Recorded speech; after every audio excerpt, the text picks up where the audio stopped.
In the last video, we explored the fact that though there is only one Torah, the commandments of God in the Torah do not apply equally to everyone. So what are the commandments that apply to everyone?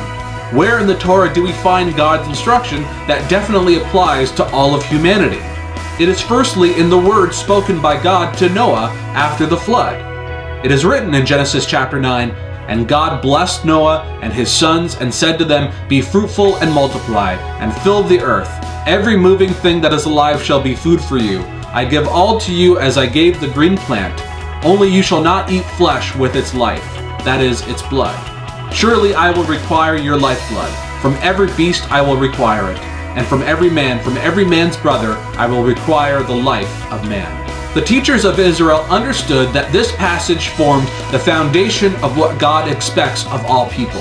They reasoned that since the Bible tells us that God judged and punished certain Gentile nations, he had to have done so based upon a standard that he expected them to meet. Think of Sodom and Gomorrah, or the Canaanites and the Ninevites.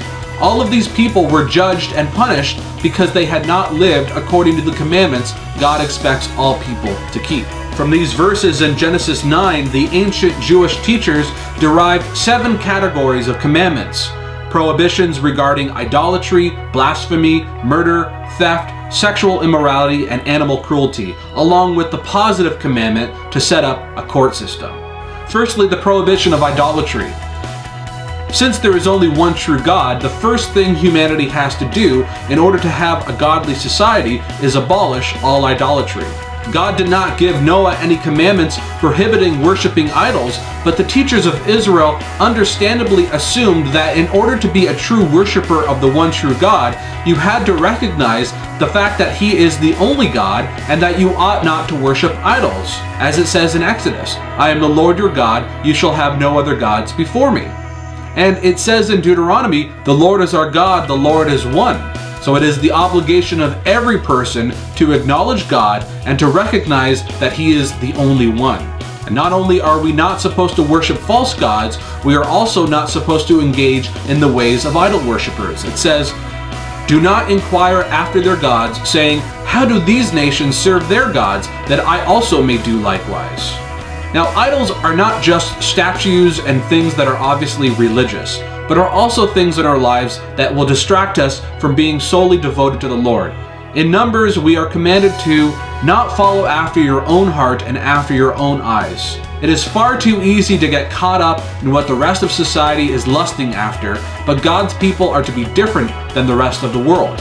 It is in the commandments of the Torah, as modeled by Jesus, that we learn how exactly we can be different from the rest of the world.